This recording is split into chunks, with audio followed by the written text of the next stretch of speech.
Ce cochon de Morin, Guy de Maupassant. Ça, mon ami, dis-je à la barbe, tu viens encore de prononcer ces 4 mots, ce cochon de Morin. Pourquoi diable n'ai-je jamais entendu parler de Morin sans qu'on le traitât de cochon ? La barbe, aujourd'hui députée, me regarda avec des yeux de chat huant. Comment ? Tu ne sais pas l'histoire de Morin et tu es de La Rochelle ? J'avouai que je ne savais pas l'histoire de Morin. Alors la barbe se frotta les mains et commença son récit. Tu as connu Morin, n'est-ce pas, et tu te rappelles son grand magasin de mercerie sur le quai de La Rochelle ? Oui, parfaitement. Eh bien, sache qu'en 1862 ou 63, Morin alla passer 15 jours à Paris pour son plaisir, ou ses plaisirs, mais sous prétexte de renouveler ses approvisionnements. Tu sais ce que sont pour un commerçant de province 15 jours à Paris. Cela vous met le feu dans le sang, tous les soirs des spectacles, des frôlements de femmes, une continuelle excitation d'esprit, on devient fou, on ne voit plus que des danseuses en maillot, actrices décolletées, jambes rondes, épaules grasses, tout cela presque à portée de la main, sans qu'on ose ou qu'on puisse y toucher. C'est à peine si on goûte une fois ou deux à quelques mets inférieurs et l'on s'en va. Le cœur encore tout secoué, l'âme émoustillée, avec une espèce de démangeaison de baisers qui vous chatouille les lèvres. Morin se trouvait dans cet état quand il a pris son billet pour La Rochelle par l'express de 8h40 du soir. Et il se promenait plein de regrets et de troubles dans la grande salle commune du chemin de fer d'Orléans quand il s'arrêta net devant une jeune femme qui embrassait une vieille dame. Elle avait relevé sa voilette et Morin, ravi, murmurait « Bigre, la belle personne !» Quand elle eut fait ses adieux à la vieille, elle entra dans la salle d'attente et Morin la suivit. Puis elle passa sur le quai et Morin la suivit encore. Puis elle monta dans un wagon vide et Morin la suivit toujours. Il y avait peu de voyageurs pour l'express. La locomotive siffla, le train partit, ils étaient seuls. Morin la dévorait des yeux, elle semblait avoir 19 à 20 ans, elle était blonde, grande, d'allure hardie. Elle roula autour de ses jambes une couverture de voyage et s'étendit sur les banquettes pour dormir. Morin se demandait qui est-ce ? Et 1000 suppositions, 1000 projets lui traversaient l'esprit. Il se disait « On raconte tant d'aventures de chemin de fer, c'en est peut-être une qui se présente pour moi, qui sait ? Une bonne fortune, et si vite arrivée, il me suffirait peut-être d'être audacieux. N'est-ce pas Danton qui disait « de l'audace et toujours de l'audace ?» Si ce n'est pas Danton, c'est Mirabeau. Enfin, qu'importe. Oui, mais je manque d'audace, voilà le hic.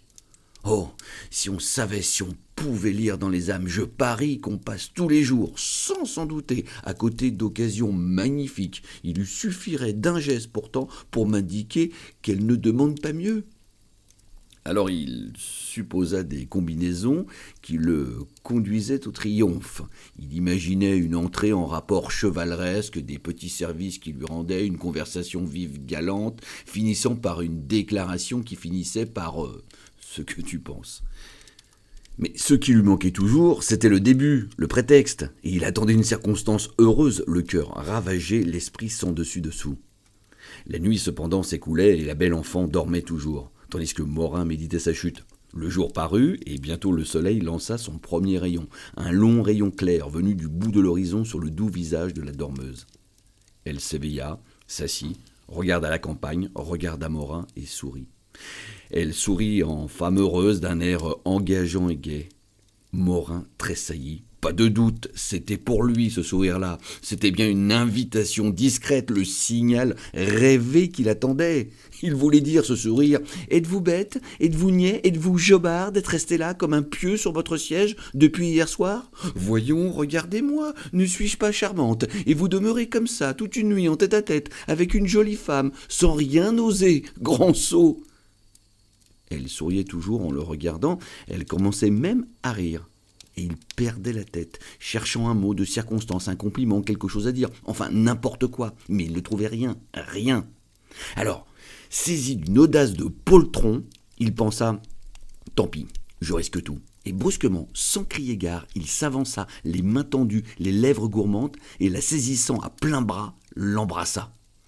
D'un bond, elle fut debout, criant « Au secours !» hurlant d'épouvante. Elle ouvrit la portière, elle agita ses bras dehors, folle de peur, essayant de sauter, tandis que Morin, éperdu, persuadé qu'elle allait se précipiter sur la voie, la retenait par sa jupe en bégayant « Madame, oh madame !» Le train ralentit, sa marche s'arrêta. 2 employés se précipitèrent aux signaux désespérés de la jeune femme qui tomba dans leurs bras en balbutiant « Cet homme a voulu me... Et elle s'évanouit. On était en gare de Mauzé, le gendarme présent arrêta Morin.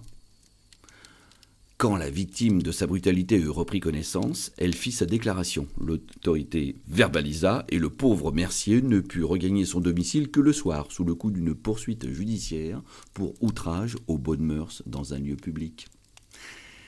J'étais alors rédacteur en chef du Fanal des Charentes et je voyais Morin chaque soir au Café du Commerce. Dès le lendemain de son aventure, il vint me trouver ne sachant que faire. Je ne lui cachai pas mon opinion. « Tu n'es qu'un cochon, on ne se conduit pas comme ça !» Il pleurait, sa femme l'avait battu, il voyait son commerce ruiné, son nom dans la boue, déshonoré, ses amis indignés ne le saluant plus. Il finit par me faire pitié et j'appelai mon collaborateur Rivet, un petit homme goguenard et de bons conseils pour prendre ses avis. Il m'engagea à voir le procureur impérial qui était de mes amis. Je renvoyai Morin chez lui et je me rendis chez ce magistrat. J'appris que la femme outragée était une jeune fille, mademoiselle Henriette Bonnel, qui venait de prendre à Paris ses brevets d'institutrice et qui, n'ayant plus ni père ni mère, passait ses vacances chez son oncle et sa tante, braves petits bourgeois de Mauzé. Ce qui rendait grave la situation de Morin, c'est que l'oncle avait porté plainte. Le ministère public consentait à laisser tomber l'affaire si cette plainte était retirée. Voilà ce qu'il fallait obtenir. Je retournai chez Morin, je le trouvais dans son lit, malade d'émotion et de chagrin. Sa femme, une grande gaillarde osseuse et barbue, le maltraitait sans repos. Elle m'introduisit dans la chambre, me criant par la figure « Vous venez voir ce cochon de Morin ? Tenez, le voilà, le coco !» Et elle se planta devant le lit, les poings sur les hanches. J'exposai la situation, il me supplia d'aller trouver la famille. La mission était délicate, cependant je l'acceptais. Le pauvre diable ne cessait de répéter « Je t'assure que je ne l'ai même pas embrassé, non, même pas, je te le jure !» Je répondis « C'est égal, tu n'es qu'un cochon !» et je pris 1000 francs qu'il m'abandonna pour les employer comme je le jugerais convenable. Mais comme je ne tenais pas à m'aventurer seul dans la maison des parents, je priai Rivet de m'accompagner. Il y consentit à la condition qu'on partirait immédiatement car il avait le lendemain dans l'après-midi une affaire urgente à La Rochelle. Et 2 heures plus tard, nous sonnions à la porte d'une jolie maison de campagne. Une belle jeune fille vint nous ouvrir. C'était elle, assurément. Je dis tout bas à Rivet « Sacrebleu, je commence à comprendre Morin. » L'oncle, M. Tonnelet, était justement un abonné du Fanal, un fervent corélégionnaire politique qui nous a reçus à bras ouverts, nous félicita, nous congratula, nous serra les mains, enthousiasmé d'avoir chez lui les 2 rédacteurs de son journal. Rivet me soufflait dans l'oreille « Je crois que nous pourrons arranger l'affaire de ce cochon de Morin. » La nièce s'était éloignée et j'abordais la question délicate. J'agitais le spectre du scandale. Je fis valoir la dépréciation inévitable que subirait la jeune personne après le bruit d'une pareille affaire, car on ne croirait jamais à un simple baiser. Le bonhomme semblait indécis, mais il ne pouvait rien décider sans sa femme qui ne rentrerait que tard dans la soirée. Tout à coup, il poussa un cri de triomphe. « Tenez, j'ai une idée excellente. Je vous tiens, je vous garde. Vous allez dîner et coucher ici tous les 2. Et quand ma femme sera revenue, j'espère que nous nous entendrons. » Rivet résistait, mais le désir de tirer d'affaire ce cochon de Morin le décida et nous acceptâmes l'invitation. L'oncle se leva radieux, appela sa nièce et nous proposa une promenade dans sa propriété en proclamant « À ce soir, les affaires sérieuses !» Rivet et lui se mirent à parler politique. Quant à moi, je me trouvais bientôt à quelques pas en arrière à côté de la jeune fille. Elle était vraiment charmante. Charmante. Avec des précautions infinies, je commençais à lui parler de son aventure pour tâcher de m'en faire une alliée. Mais elle ne parut pas confuse, le moins du monde. Elle m'écoutait, de l'air d'une personne qui s'amuse beaucoup. Je lui disais « Songez donc, mademoiselle, à tous les ennuis que vous aurez. Il vous faudra comparaître devant le tribunal, affronter les regards malicieux, parler en face de tout ce monde, raconter publiquement cette triste scène du wagon. Voyons, entre nous, n'auriez-vous pas mieux fait de ne rien dire, de remettre à sa place ce polisson sans appeler les employés et de changer simplement de voiture ?» Elle se mit à rire. C'est vrai ce que vous dites, mais que voulez-vous? J'ai eu peur. Et quand on a peur, on ne raisonne plus. Après avoir compris la situation, j'ai bien regretté mes cris, mais il était trop tard. Songez aussi que cet imbécile s'est jeté sur moi comme un furieux, sans prononcer un mot, avec une figure de fou. Je ne savais même pas ce qu'il me voulait. Elle me regardait en face sans être troublée ou intimidée. Je me disais, mais c'est une gaillarde, cette fille. Je comprends que ce cochon de Morin se soit trompé. Je repris en badinant. Voyons, mademoiselle, avouez qu'il était excusable, car, enfin, on ne peut pas se trouver en face d'une aussi belle personne que vous sans éprouver le désir absolument légitime de l'embrasser. Elle rit plus fort, toutes ses dents au vent. Entre le désir et l'action, monsieur, il y a une place pour le respect. La phrase était drôle, bien que peu claire. Je me demandais brusquement, eh bien, voyons si je vous embrassais, moi, maintenant, qu'est-ce que vous feriez? Elle s'arrêta pour me considérer du haut en bas, puis elle dit tranquillement, oh, vous, ce n'est pas la même chose. Je le savais bien que ce n'était pas la même chose, parbleu, puisqu'on m'appelait dans toute la province le beau Labarbe. J'avais 30 ans. Alors, mais je demandais, mais pourquoi ça? Elle haussa les épaules et répondit, tiens, parce que vous n'êtes pas aussi bête que lui, puis elle ajouta, en me regardant en dessous, ni aussi laid. Avant qu'elle ait pu faire un mouvement pour m'éviter, je lui avais planté un bon baiser sur la joue. Elle sauta de côté, mais trop tard. Puis elle dit, eh bien, vous n'êtes pas gêné non plus, vous, mais ne recommencez pas ce jeu-là. J'ai pris un air humble et je dis à mi-voix, « Oh, mademoiselle, quant à moi, si j'ai un désir au cœur, c'est de passer devant un tribunal pour la même cause que Morin. » Elle demanda à son tour, « Pourquoi ça ?» Je le regardai au fond des yeux sérieusement. « Parce que vous êtes une des plus belles créatures qui soient, parce que ce serait pour moi un brevet, un titre, une gloire que d'avoir voulu vous violenter, parce qu'on dirait, après vous avoir vu, tiens, Labarbe n'a pas volé ce qui lui arrive, mais il a de la chance tout de même. » Elle se remit à rire de tout son cœur. « Êtes-vous drôle ?» Elle n'est pas fini le mot drôle que je la tenais à plein bras et je lui jetais des baisers voraces partout où je trouvais une place dans les cheveux, sur le front, sur les yeux, sur la bouche, parfois sur les joues, par toute la tête dont elle découvrait toujours malgré elle un coin pour garantir les autres. À la fin, elle se dégagea rouge et blessée. « Vous êtes un grossier, monsieur, et vous me faites repentir de vous avoir écouté. » Je lui saisis la main un peu confus, balbutiant. « Pardon, mademoiselle, je vous ai blessé, j'ai été brutal, ne m'en voulez pas, si vous saviez... » Je cherchais vainement une excuse. Elle prononça au bout d'un moment. « Je n'ai rien à savoir, monsieur. » Mais j'avais trouvé. Je m'écriai. « Mademoiselle, voici 1 an que je vous aime. » Elle fut vraiment surprise et releva les yeux. Je repris. « Oui, mademoiselle, écoutez-moi, je ne connais pas Morin et je me moque bien de lui. Peu importe qu'il aille en prison et devant les tribunaux. Je vous ai vu ici l'an passé, vous étiez là-bas, devant la grille. J'ai reçu une secousse en vous apercevant et votre image ne m'a plus quitté. Croyez-moi ou ne me croyez pas, peu importe, je vous ai trouvé adorable. Votre souvenir me possédait. J'ai voulu vous revoir, j'ai saisi le prétexte de cette bête de Morin et me voici. Les circonstances m'ont fait passer les bornes. Pardonnez-moi, je vous en supplie.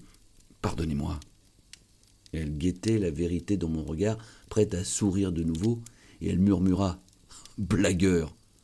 Je levai la main et d'un ton sincère, je crois même que j'étais sincère, « Je vous jure que je ne mens pas. » Elle dit simplement « Allons donc !» Nous étions seuls, tout seuls, Rivet et l'oncle ayant disparu dans les allées tournantes. Et je lui fis une vraie déclaration, longue, douce, en lui pressant et lui baisant les doigts. Elle écoutait cela comme une chose agréable et nouvelle, sans bien savoir ce qu'elle devait en croire. Je finissais par me sentir troublé, par penser ce que je disais. J'étais pâle, oppressé, frissonnant, et doucement je lui pris la taille. Je lui parlais tout bas, dans les petits cheveux frisés de l'oreille.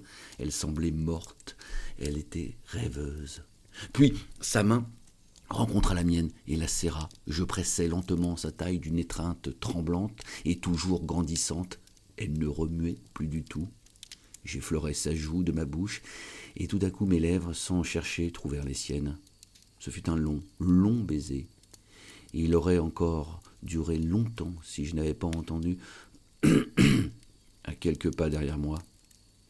Elle s'enfuit à travers un massif, je me retournai et j'aperçus Rivet qui me rejoignait. Il se campa au milieu du chemin et sans rire. « Bien, c'est comme ça que tu arranges l'affaire de ce cochon de Morin ?»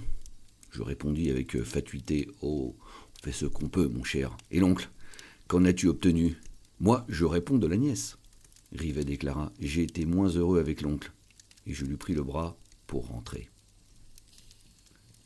Le dîner acheva de me faire perdre la tête. J'étais à côté d'elle et ma main sans cesse rencontrait sa main sous la nappe. Mon pied pressait son pied. Nos regards se joignaient, se mêlaient. On fit ensuite un tour au clair de lune et je lui murmurais dans l'âme toutes les tendresses qui me montaient au cœur. Je la tenais serrée contre moi, l'embrassant à tout moment, mouillant mes lèvres aux siennes. Devant nous, l'oncle et Rivet discutaient. Leur ombre les suivait gravement sur le sable des chemins. On rentra et bientôt l'employé du télégraphe apporta une dépêche de la tante annonçant qu'elle ne reviendrait que le lendemain matin à 7 heures par le premier train. L'oncle dit « Eh bien, Henriette va montrer leur chambre à ces messieurs !» On serra la main du bonhomme et on monta. Il nous conduisit d'abord dans l'appartement de Rivet et il me souffla dans l'oreille « Pas de danger qu'elle nous ait menés chez toi d'abord !» Puis elle me guida vers mon lit. Dès qu'elle fut seule avec moi, je la saisis de nouveau dans mes bras, tâchant d'affoler sa raison et de culbuter sa résistance. Mais quand elle se sentit tout près de défaillir, elle s'enfuit. Je me glissai entre mes draps, très contrarié, très agité et très penaud, sachant bien que je ne dormirais guère, cherchant quelle maladresse j'avais pu commettre quand on heurta doucement ma porte. Je demandai « Qui est là ?» Une voix légère répondit « Moi !» Je me vêtis à la hâte, j'ouvris, elle entra. « J'ai oublié, dit-elle, de vous demander ce que vous prenez le matin, du chocolat, du thé ou du café ?» Je l'avais enlacée impétueusement, la dévorant de caresses, bégayant. « Je prends, » mais elle me glissa entre les bras, souffla ma lumière et disparut. Je restai seul, furieux dans l'obscurité, cherchant des allumettes, n'en trouvant pas. J'en découvris enfin et je sortis dans le corridor, à moitié fou, mon bougeoir à la main. Qu'allais-je faire ? Je ne raisonnais plus, je voulais la trouver, je la voulais. Et je fis quelques pas sans réfléchir à rien, puis je pensai brusquement, mais si j'entre chez l'oncle, que dirais-je ? Et je demeurai immobile, le cerveau vide, le cœur battant. Au bout de plusieurs secondes, la réponse me vint. Parbleu, je dirais que je cherchais la chambre de Rivet pour lui parler d'une chose urgente. Et je me mis à inspecter les portes, m'efforçant de découvrir la sienne, à elle. Mais rien ne pouvait me guider. Au hasard, je pris une clé que je tournai, j'ouvris, j'entrai. Henriette, assise dans son lit, effarée, me regardait. Alors je poussai doucement le verrou et m'approchant sur la pointe des pieds, je lui ai dit « J'ai oublié, mademoiselle, de vous demander quelque chose à lire. » Elle se débattait, mais j'ouvris bientôt le livre que je cherchais. Je n'en dirai pas le titre. C'était vraiment le plus merveilleux des romans et le plus divin des poèmes. Une fois tournée la première page, elle me laissa parcourir à mon gré et j'en feuilletai tant de chapitres que nos bougies s'usèrent jusqu'au bout. Puis après l'avoir remerciée, je regagnai à pas de loup ma chambre quand une main brutale m'arrêta et une voix, celle de Rivet, me chuchota dans le nez. « Tu n'as donc pas fini d'arranger l'affaire de ce cochon de Morin ?» Dès 7 heures du matin, elle m'apportait elle-même une tasse de chocolat. Je n'en avais jamais bu de pareil. Un chocolat à s'en faire mourir, moelleux, velouté, parfumé, grisant. Je ne pouvais ôter ma bouche des bords délicieux de sa tasse. À peine la jeune fille était-elle sortie que Rivet entra. Il semblait un peu nerveux, agacé, comme un homme qui n'a guère dormi. Il me dit d'un ton maussade « Si tu continues, tu sais, tu finiras par gâter l'affaire de ce cochon de Morin. » À 8 heures, la tante arrivait, la discussion fut courte. Les braves gens retiraient leurs plaintes. Et je laissais 500 francs aux pauvres du pays. Alors, on voulut nous retenir à passer la journée, on organiserait même une excursion pour aller visiter les ruines. Henriette, derrière le dos de ses parents, me faisait des signes de la tête. Oui, restez donc. J'acceptais, mais Riva s'acharna à s'en aller. Je le pris à part et je le priais, je le sollicitais, je lui disais « Voyons mon petit Rivet, faites cela pour moi !» Mais il semblait exaspéré, me répétait dans la figure « J'en ai assez entendu, j'en ai assez de l'affaire de ce cochon de Morin !» Je fus bien contraint de partir aussi. Ce fut un des moments les plus durs de ma vie. J'aurais bien arrangé cette affaire-là pendant toute mon existence. Dans le wagon, après les énergiques et muettes poignées de main des adieux, je dis à Rivet « Tu n'es qu'une brute !» Il répondit « Mon petit, tu commençais à m'agacer bougrement. » En arrivant au bureau du fanal, j'aperçus une foule qui nous attendait. On cria dès qu'on nous vit « Eh bien, avez-vous arrangé l'affaire de ce cochon de Morin ?» Toute La Rochelle en était troublée. Rivet, dont la mauvaise humeur s'était dissipée en route, eut grand-peine à ne pas rire en déclarant « Oh, oui, c'est fait, grâce à la barbe !» Et nous allâmes chez Morin. Il était étendu dans un fauteuil avec des synapismes aux jambes et des compresses d'eau froide sur le crâne. Défaillant d'angoisse, et il toussait sans cesse d'une petite toux d'agonisant, sans qu'on sût d'où lui était venu ce rhume. Sa femme le regardait avec des yeux de tigresse, prête à le dévorer. Dès qu'il nous aperçut, il eut un tremblement qui lui secouait les poignets et les genoux. Je dis « C'est arrangé, salaud, mais ne recommence pas !» Il se leva suffocant, me prit les mains, les baisa comme celles d'un prince, pleura, faillit perdre connaissance, embrassa Rivet, embrassa même Madame Morin, qui le rejeta d'une poussée dans son fauteuil. Mais il ne se remit jamais de ce coup-là, son émotion avait été trop brutale. On ne l'appelait plus dans toute la contrée que ce cochon de Morin, et cette épithète le traversait comme un coup d'épée à chaque fois qu'il l'entendait. Quand un voyou dans la rue criait « Cochon !» il se retournait la tête par instinct. Ses amis le criblaient de plaisanteries horribles, lui demandant à chaque fois qu'il mangeait du jambon « Est-ce du tien ?» Il mourut 2 ans plus tard. Quant à moi, me présentant à la députation en 1875, j'allais faire une visite intéressée au nouveau notaire de Tousserre. Maître Belloncle, une grande femme opulente et belle, me reçut. « Vous ne me reconnaissez pas, dit-elle. » Je balbutiai, « Mais non, madame. »« Henriette Bonnel. »« Ah !» Et je me sentis devenir pâle. Elle semblait parfaitement à son aise et souriait en me regardant. Dès qu'elle m'eut laissé seul avec son mari, il me prit les mains, les serrant à les broyer. « Voici longtemps, cher monsieur, que je veux aller vous voir. Ma femme m'a tant parlé de vous. Je sais, oui, je sais en quelles circonstances douloureuses vous l'avez connu. Je sais aussi comme vous avez été parfait, plein de délicatesse, de tact, de dévouement dans l'affaire. » Il hésita, puis prononça plus bas, comme s'il eût articulé un mot grossier, « dans l'affaire de ce cochon de Morin. » 21 novembre 1882.